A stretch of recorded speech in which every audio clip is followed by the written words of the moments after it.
land of extremes, complete with its massive landscapes, brutal climate, and its vast and unforgiving wilderness. As a biker, Australia is fabled, even mythical in stature. I've been spellbound by stories told of venerable bikers losing their way, their minds, and even their lives in their quest to be a part of the beauty, the loneliness, and the sheer hostility of the outback. One day, I dreamt that I would experience riding across this great country myself, and now, unbelievably, my time has come. But before my ride into the unknown unfolds, the journey starts in the dazzling modernity of Sydney. Well, welcome to Australia and welcome to Sydney, and the start of probably my biggest adventure yet. So I've planned a route that will hopefully reveal the true dichotomy of this wonderful country. First, I'm going to head southwest to Melbourne, riding the Great Ocean Road on to Naracoorte, then to Adelaide and Port Augusta, to head due west across the infamous Nullarbor Plain to Journey's End on the west coast in Perth. Okay, so we've got about 5,000 kilometres to ride and about 3 weeks to do it in.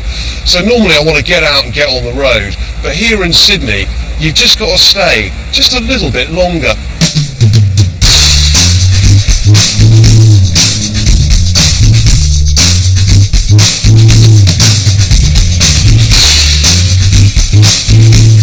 For me, Sydney is an instant hit. It's not so much the world-renowned vistas of the Opera House and harbour that delight, but it's the pace, the bustle, and the all-pervading air of a city that's seriously cool. The vitality of the Sydney of today is infectious. People pass by with purpose. They all seem to be looking to the future rather than the past. Well, look, Sydney obviously is a world-class city. And world-class cities have world-class hotels. And this place is a typical example of what's on offer. Right at the harbour's edge, the Siebel Pier 1 Hotel is exquisite. It sports instantly unforgettable rooms even Elton John couldn't complain about.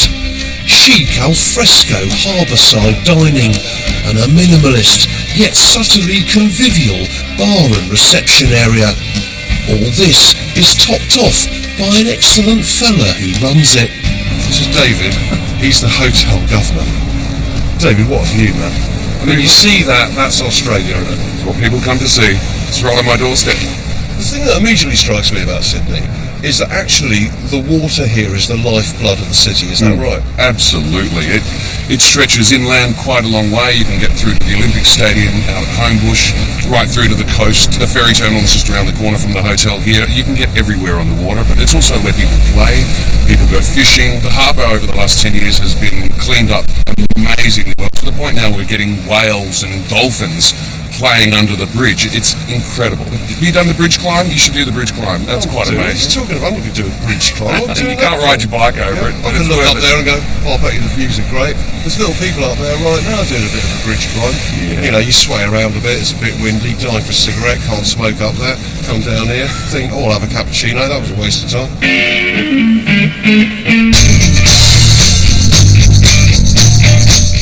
But fortunately, Sydney is not just about living the dream, it's also about riding it.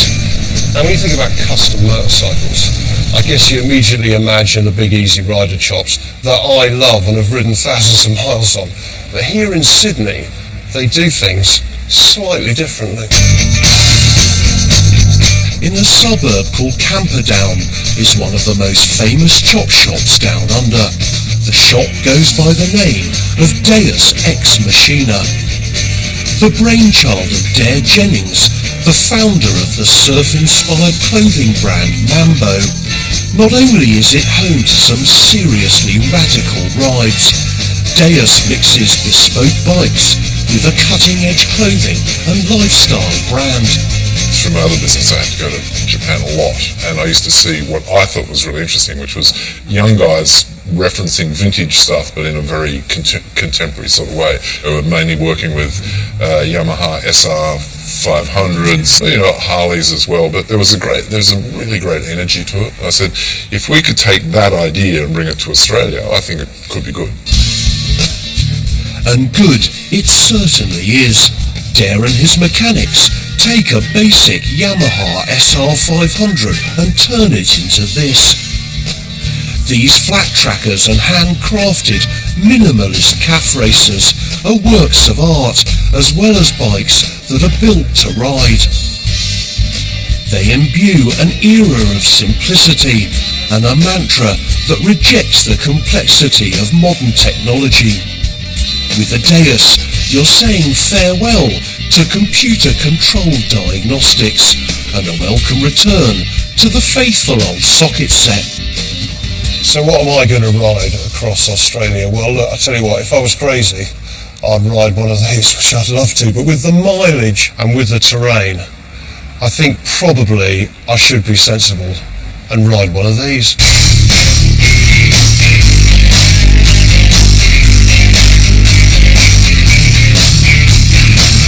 Well, it may be more village people than urban geezer, but this Harley is surely the way to go. It's a street glide, togged up with Carlos Van Dandy panniers, cruise control, and even a stereo. The amazing thing about it is that anyone can hire it just like I have, from some lovely chaps at a company called Bike Round Oz. It'll cost you and me about £80 a day, but that includes all insurances and recovery, which just might come in handy. As I sing along to YMCA, it's time to head out of Sydney and get my first taste of riding my boudoir on wheels through the Friday night rush hour traffic. I'm heading out to a suburb called Campbelltown before hitting the road properly tomorrow, but the rush hour traffic is a serious shock. I'm used to London traffic, but this seems so much worse, probably because I was expecting big freedom and even bigger freeways. How wrong can you be? After a staggering 3 hours, I eventually roll into Campbelltown and my digs for the night. Well, for my first ride, in Australia, that was shocking. 40 miles of the worst traffic I've experienced for a long time. That's Sydney rush hour on a Friday night. And I tell you what, in the tunnels, it was boiling hot. That's the bad news. The good news is, though, is my one-bed apartment of a motorcycle through that traffic is incredible. You wouldn't think that something like this monster great Harley would be able to manoeuvre through the traffic and also be really easy to ride. Now look, okay, we come out of Sydney, 40 miles down the road to a place called Campbelltown, and it looks like an industrial estate, but I'm here to meet a mate, get some sleep, and then hit the road tomorrow. And right on cue, here's Barry. He's an Aussie through and through, and a perfect gent to boot. Here you go. What's that? This is a genuine Jackie Howe blue singlet. Every Australian boy should have one. So the singlet, right? That Yeah, is it's a an world Australian dress, right? It is. It's named after a gun blade shearer from Buckholden in Queensland. You wear that and you'll turn into Australian. Now, look, I've got the national dress, but this is quintessentially Australian, isn't it? This is the vehicle to have. It is. Every Aussie boy drives a ute or a one-tonner, as this is. And basically the idea is some bloke went to one of the car manufacturers and he said, I want a car that I can take me pigs to market on Monday and mum to church on Sundays. So they designed the ute. comes with all the modern equipment you need for Australia. This is the modern accessory. Yeah, this is. Now, is that a must, Barry? You will notice when you start travelling around Australia, you start to get into the outback country. You've got to have your rhubarb. Yeah, well, if you talk Aussie, we're talking about the fence on the front. Oh, okay.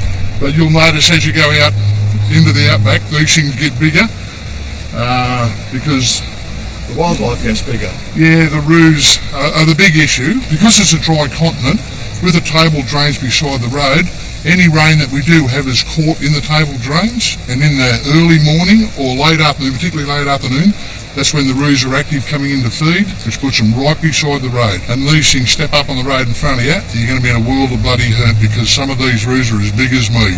I'm getting quite nervous because obviously, I mean, I know the Harley's got everything on it, but it hasn't got rhubars, has it? No, but I wouldn't be riding it at night either if I was you. And that's a bit of free advice. When I was young and stupid, I used to do it. Now that I'm old and stupid, no, it's just not on. If you want to survive in this country, you've got to treat it with a bit of respect. Well, come on, you've got to try to show me your local hostelry. Yeah, let's go. No worries. Thank you. As Barry and I head off to reminisce, I can't wait to get on the road in the morning.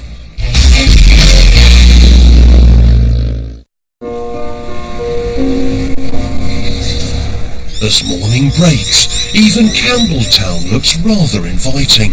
Oh, it's lovely, the sunshine. What is it? 8 o'clock in the morning, and it's warming up beautifully. They said to us, you know, come and do Australia in September at the beginning of spring.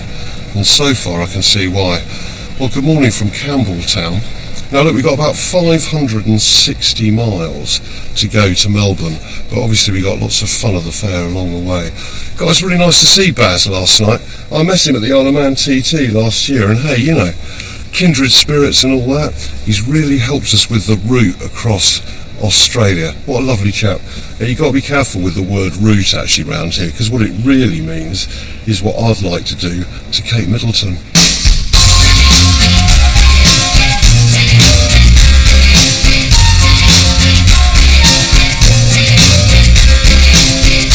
So this is the real start of my adventure.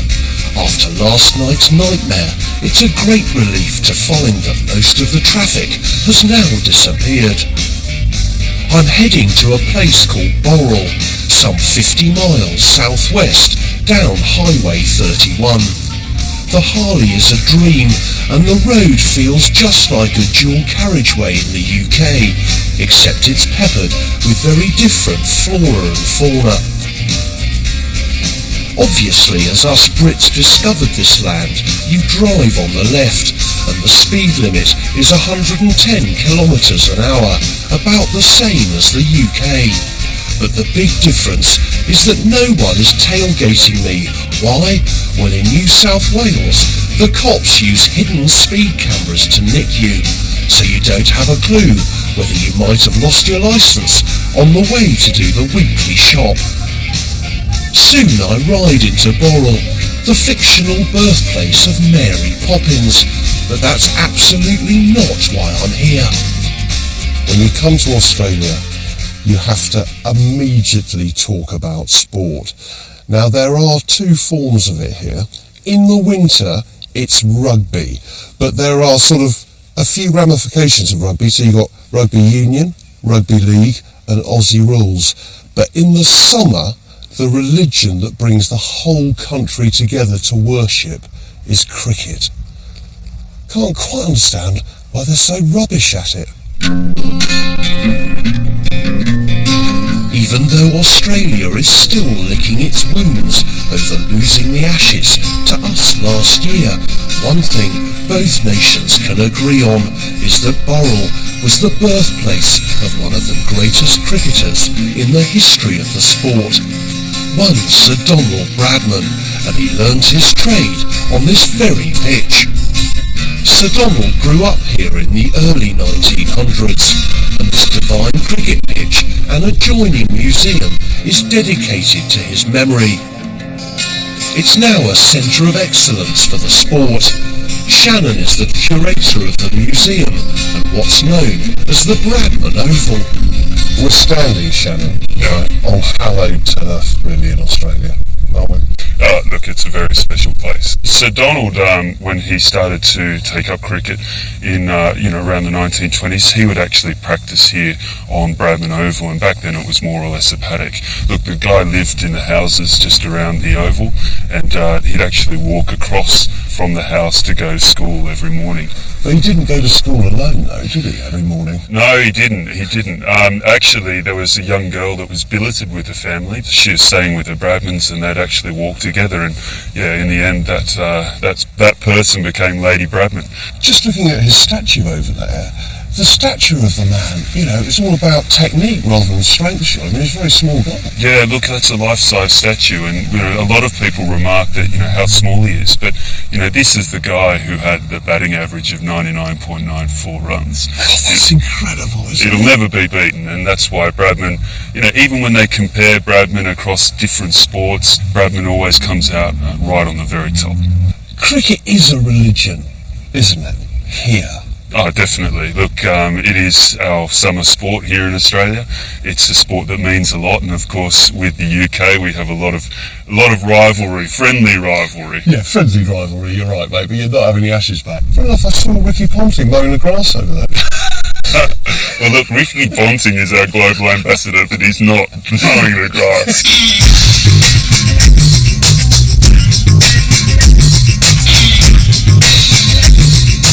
Heading out of Borrell, I'm continuing on the 31, or to use its other name, the Hume Highway. It's the main thoroughfare that links Sydney to Melbourne. Alternatively, you could ride the coastal route, but in my view, we're going to get loads of coast further down the road, so let's try something different. The weather is divine and the jet lag is easing. I'm heading to somewhere called Harden for our night stop, but en route I'm popping in to the historic village of Binalong to revel in the odd old classic. Not the owner, you understand, a very British expat called Stuart, with his collection of stunning vehicles. Stuart, one thing I'm learning about people down under is that they love sheds. Well, you need space for a shed, yes, and shed's a very great institution. I don't know whether you've heard about, there's a men's shed movement in Australia now. I don't know whether it's happened in England as well. I mean, we've got to start with the Bugatti, really. What's that one? Well, it's a 1927 Type 43, which is it uses the contemporary Grand Prix supercharged engines on a touring chassis to make a touring car. I acquired it 15 years ago. Started collecting bits and put it together over the last 5 years. Sharing the shed with Stuart's Bugatti is a Ferrari 550 Maranello, good for over 200 miles an hour, and also a French-designed 1908 racer called an MAB, complete with a 27-litre V12 engine. Well, I have to say that there's some wonderful cars. Beautiful. Very eclectic collection, I think. Yes. Well, this is just the workshop, of course. I thought this was it. No. This is the playpen. This is where the spanners are taken out. That's where they live. Oh, we better go there then. No, Stuart, hang away. You can't go any further. This is a Norton, JBS Norton. It's almost the last one made. It's number 206, and they made, I think, 208. But in fact, they only made 135. Yeah, they were lying. They fudged the numbers. Did they? Yes, to get them raced. God, that was a nice lay-by on the main road to the museum. You're not thinking of selling that one at all here? No. Oh, okay, I'm getting it now then. So we've got Ferraris, we've got Ducatis, and we've got Nortons. Just over there, there's a Mike Elwood replica. Yes, that's 1982, and a young man needed to buy a new ute and didn't have the money, so that's why it's there. And is that what every young man wants? Not a Mike Elwood replica, but a ute? Well, that's right. Yes, I have a ute. You're incomplete without a ute. Are you? Yeah. Blimey.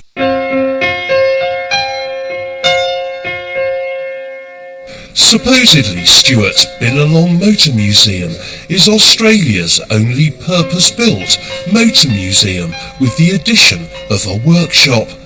Whatever it is, it's a real treat, mainly because it's small and deeply personal to Stuart. So at last, a motor museum to relish rather than regret, due to endless exhibits and sore feet.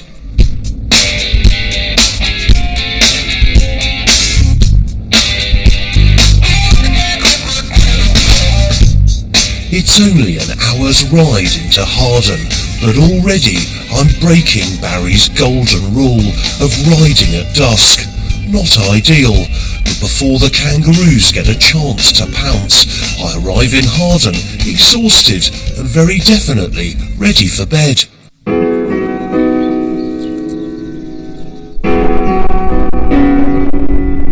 Next morning, I'm up and at 'em early to immerse myself in the stunning scenery. Oh, and also get some gas. Hopefully, there won't be so many gas stops as normal with this beast. I've yet to find out really how much it does to the tank, but I think quite a lot. Well, this is Harden, and this, I guess, is sort of the kind of we're going to find. This is what it's going to be like. I'm having lots.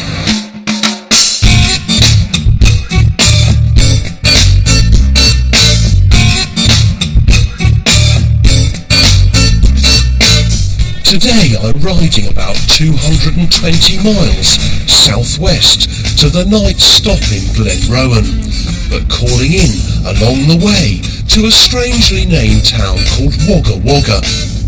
The weather is yet again sublime, and the temperature of around 24 degrees is just perfect.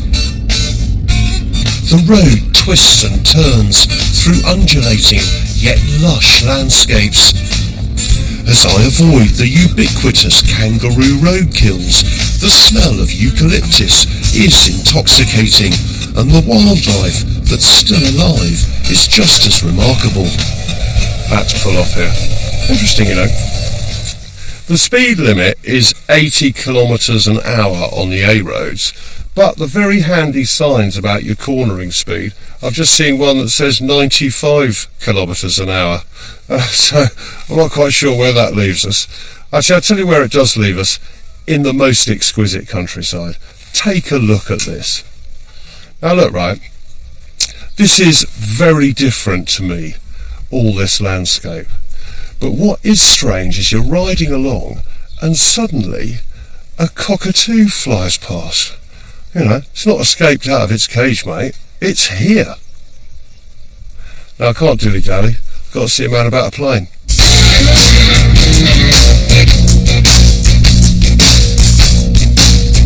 The road ahead is empty and enthralling. The scenery, picture postcard perfect. But it does take what seems an age to arrive in Wagga Wagga. You know what I'm beginning to understand? I'm beginning to understand the distances. Even though that wasn't too far, only about 100 miles. You know, you get the feeling that you're going to be in for some long hauls. Now here at Wagga Wagga Airport is something that is going to scare myself silly. I'm here to meet a pilot called Alex, who, with the help of his strange little plane, promises to deliver the ultimate flying experience. So Alex, what is this plane? This is a Nanchang CJ6. It's from the People's Liberation Army Air Force of China. What vintage is it? I mean, is this World War II or what? No, late 50s. Late 50s? Yeah. Okay. Yeah. We can push this aeroplane up to a loading of 6 Gs. So that's 6 times your own body weight pushing you back into the seat. When we get you up in a short while, you'll experience some of that. Not a lot of it, hopefully. Okay, so here we go. Basically, the idea is this. You get into a plane dating back from the 50s. You put your life in the hands of someone you've never met, get scared out of your wits, and pay $300 for the privilege. Sounds the best offer I've had in a long time. Okay, all set, Henry. Yeah, as soon as I'm going to be, of course, it's going to very definitely. I don't really know what to expect here. Probably the flight of my life. That's it. Let's get on with it, mate.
But enough to finish off.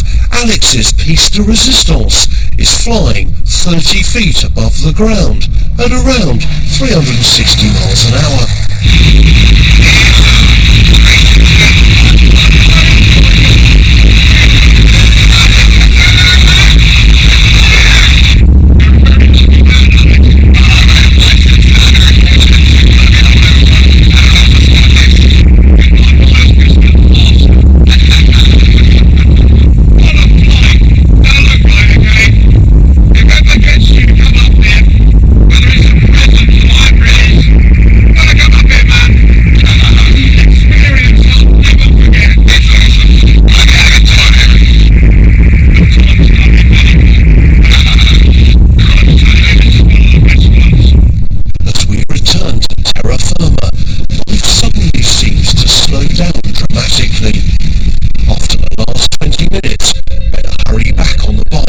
Before normality becomes extremely boring.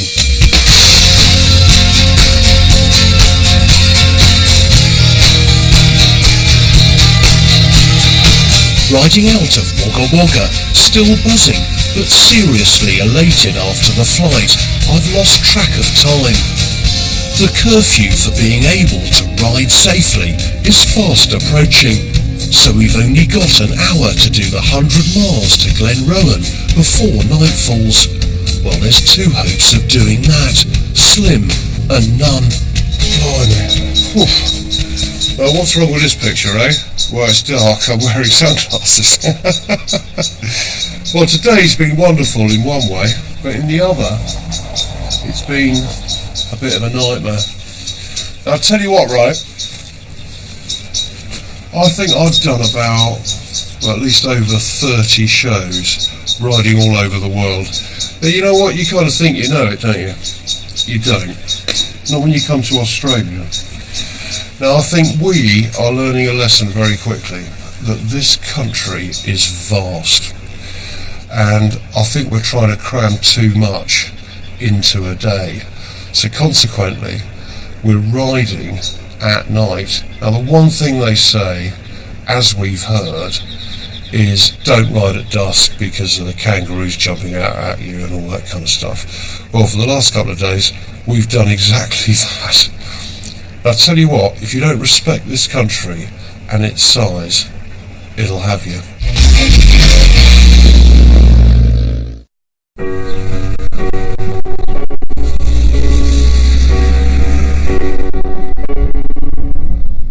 Morning though, I've hatched a plan. Okay, so last night, right, we burnt the midnight oil, and after about 3 hours of discussion, we decided on a very complex result, which is, we'll stay a couple of days longer. How simple is that, huh? Now look, you could be forgiven perhaps for thinking that you were on Route 66 here. It's a quaint little town, but it does remind me of America.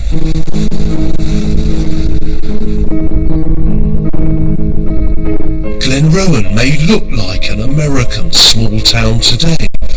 Its demeanour belies what part it played in Australia's sometimes violent past. Now, when it comes to outlaws who have gone down in history as kind of good guys, I guess in the UK we had Robin Hood, the Americans had Jesse James, and the Australians had a chap called Ned Kelly. In 1854, Ned Kelly was born, the son of an Irish convict. Often protected by his homemade armour, he was to live a life standing up for the rights of the poor against the oppression of the Anglo-Australian ruling class. He was considered by many to be a folk hero and a symbol of Irish resistance. A final violent confrontation took place here in Glenrowan. Kelly was captured after a shootout, and he was then convicted of 3 counts of murder and hanged in November 1880. The museum here is dedicated to his memory, and the curator Gary is a world authority on Kelly's life. He stood by his family and his mates and protected them. He was very politically aware, he was kind, generous, very protective of women and loved children and looked after his friends. But he was a born leader, but not a ruthless leader. If he had been ruthless, it would have been a different story. Now, Ned Kelly was famous for his armour, and here, Gary, I'm going to try the armour on. You need to put the plates on first. All right. Oh my gosh! Blimey! Well, obviously, the good news is wearing this, you're probably protected. The bad news is, I don't think you could run anywhere in a hurry. But then you've got that. You got that on you. This weighs 25 pounds, which is the same weight as Ned's. Can I get my head through? Yeah, you'll get your head through. So this is Ned Kelly's armour, okay? And if I was wearing this, I think I'd probably rather be shot.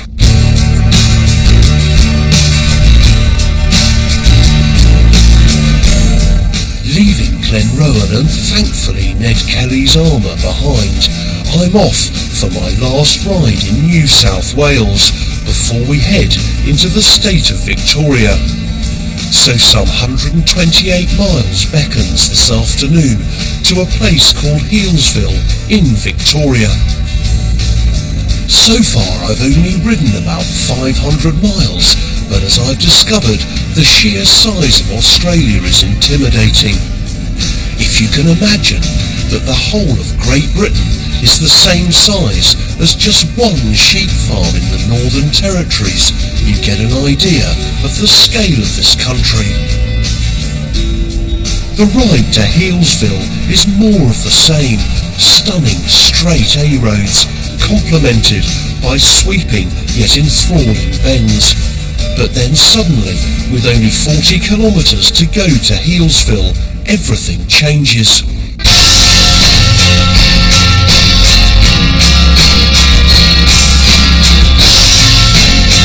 And what a quite incredible transformation. It seems I've stumbled across one of the greatest rides in Australia. This 30 kilometres is known as the Black Spur Road, which crosses what's called the Great Dividing Range. The road twists and turns through primeval forest. It seems like you've entered a prehistoric age, complete with ferns and vast towering trees above you. And what riding! The surface is perfect, hairpin bends abound, interspersed by brisk, undulating straights. I'm in heaven, and so is the Harley. All I can hear is the satisfying scrape of the footplates. For a small bus, this bike certainly handles. All this plays out, accompanied by the all-pervading pine-fresh smell of the forest. We're talking about amazing flora and fauna. That's why we're here. This is the Healesville Wildlife Sanctuary, dedicated to the preservation of Australia's rarest animals.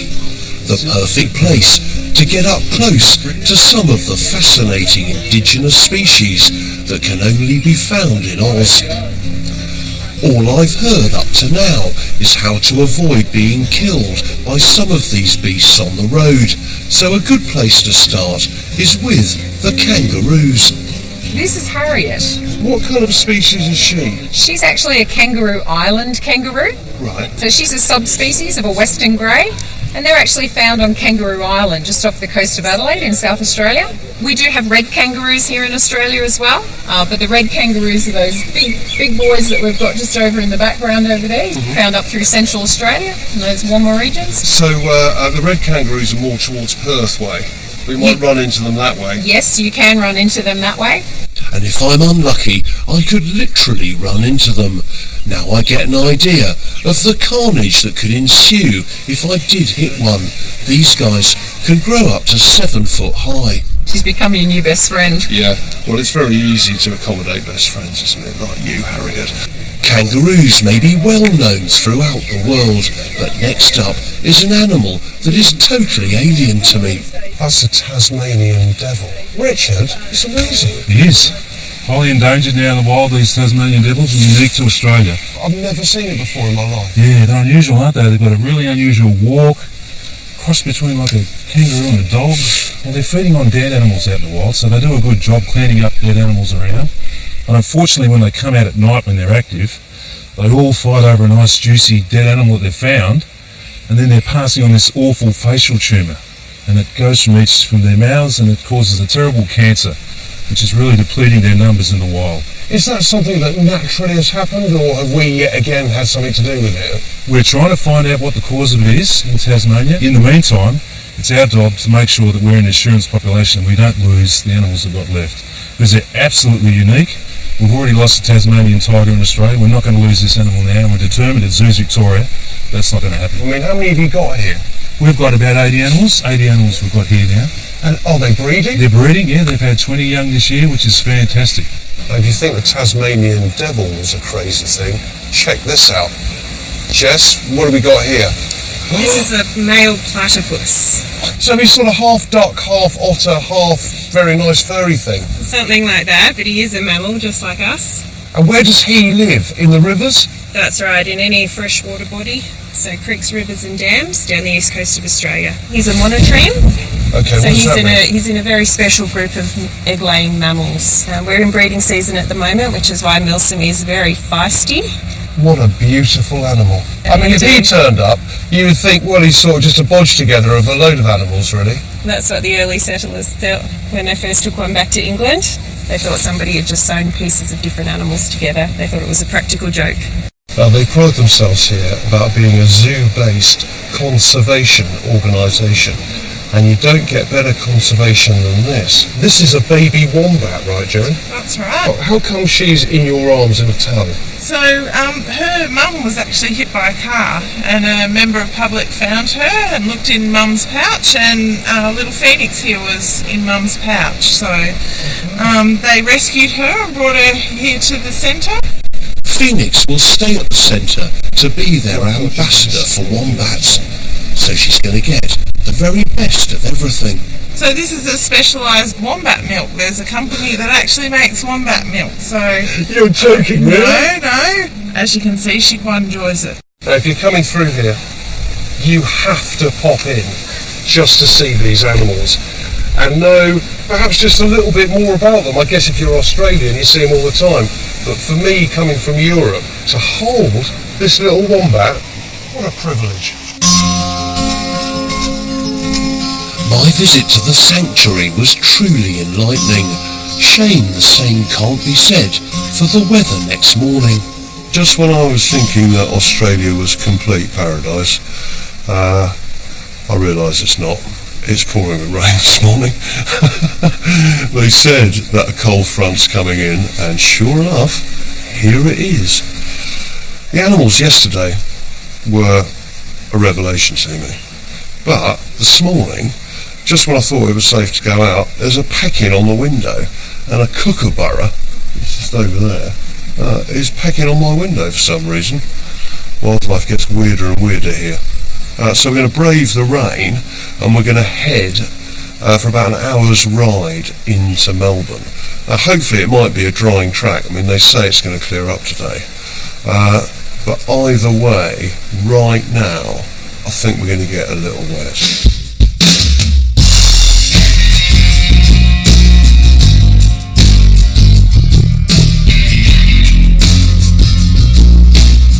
And wet we will, but on this beast it really doesn't matter at all. Just turn the stereo up and dream of a break in proceedings.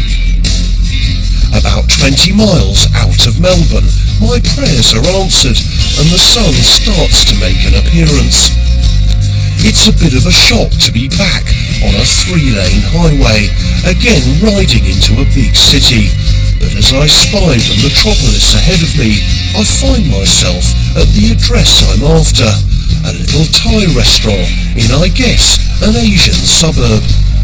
It may not be the chic centre of Melbourne, but my producer Hamish hasn't really noticed. How are you enjoying it, Hamish? Food? Hamish's got a little small mouth. That's why he dribbles. Because obviously his mouthful, his eyes, actually believe that it'll fit. It doesn't. And it does that. It's a nice little show. Oh, well, welcome to Melbourne. Doesn't look great, does it, really? Perhaps we're in the wrong place. Have a look. I'm completely dry. Now that's because of my bat wing fairing. And it may not look brilliant, but my word, does it make riding in the rain okay. Now we're here in Melbourne to meet some people who go by the name of the Lemmings Motorcycle Club. Lemmings Motorcycle Club is made up of this unassuming band of excellent fellas who arguably control the motorcycling press in Australia. After dragging them away from lunch, time to get down to business. Come on, Rob, tell me, what is the Lemmings Motorcycle Club? I suppose it's a loose association of loose people. Most of them have some kind of links with either motoring or motorcycle journalism. We've been meeting here for 20 years. We've got a motto. What's the motto, Rob? Death before courtesy. Although we do have other sub-mottos, like what could possibly go wrong. And there are rules, like if anyone's selling a bike, you have to buy it from them whether you want it or not. You know, that's in the club. Or if anybody comes up with a really stupid idea, you've got to do it. Because that's the what could possibly go wrong part. And that's called the sucker clause. Yeah. For someone who's never been on a motorcycle before, how would you describe the whole ethos of motorcycling? I just like the fact that we are seen as vaguely sinister. That part appeals to me quite a lot, and the rest of these guys too. It's always been different, always for motorcyclists, and every attempt made to integrate motorcyclists has failed, basically, because it's a thing that you do that's got a lot of risk attached to it, and most people just don't get it. And well, I'm being serious, yeah, but it's one of those things that makes us different, makes motorcycles different. So often you're viewed as an outcast. That's true. I took up motorcycling because it annoyed my parents, and now they don't care, and I'm a parent myself, and it's all rebounding on me. I just say that one of the best things about it is that when you do it yourself, you meet other people who do it, and they're just like you. And so your best friends in the world are always going to be your motorcycle friends. When I'm riding, it's probably something to do with me. No one waves to each other here. It's because you're riding a Harley. You're on a Harley. But they were other Harleys. But yeah, no, that's right. That's right. Harley guys do not wave. It's not cool. No, everyone else does. Very uncool. If you're not on a Harley, people will wave. People in the bush wave at each other all the time. Yeah. So it's not a problem. But if you're on a Harley, normal motorcycle riders have just got so used to the fact that Harley riders won't return the wave that they just don't bother. So that's the problem. Now, I'm doing, obviously, from here to Perth, across the Nullarbor. Yeah. Any advice? Don't ride at dawn or at dusk, because you will hit something big and furry. Yeah, you probably will. And it won't be a truck driver.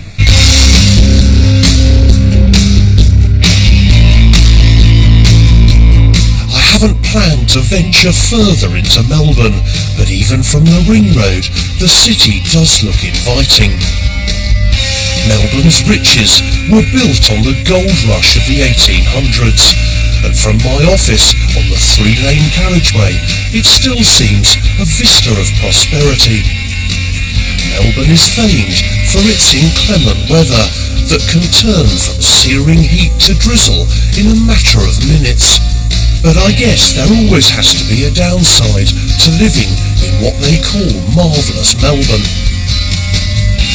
I'm heading some 150 miles southwest to a coastal town called Apollo Bay, where tomorrow I'm going to pick up one of the most iconic routes in the world, the Great Ocean Road. Urban sprawl very quickly gives way to glorious countryside, and after an hour on the A1 to Colac, I turned left towards Apollo Bay, and I'm in the middle of nowhere. Well, a place called Barwon Down to be precise, and time to get some gas. It's about as big as the petrol stations get round here. Blinking, you miss it, and you mustn't miss it, because I was running just a little low. And So I sort of suddenly saw it behind the bush, with its small chickens and that kind of stuff. Chickens seem happy, so am I. I'm glad to be out of Melbourne though. You know what, I really do feel that unless you're a dispatch rider, motorcycling in a city is like sort of a seal out of water. And the minute you get out of the city, at least for me, I feel much more relaxed, and I suddenly feel a person again. Small things please small minds, I suppose. Perhaps I should be a chicken. As well as the chickens at the gas station, there's also some very nice locals.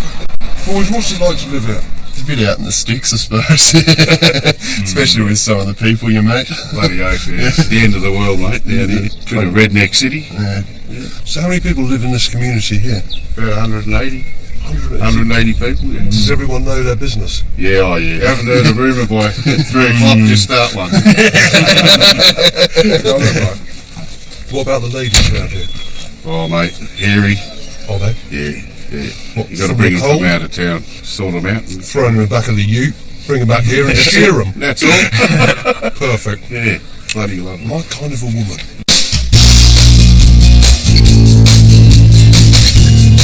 It's only 50 miles to Apollo Bay and our gateway to the Great Ocean Road.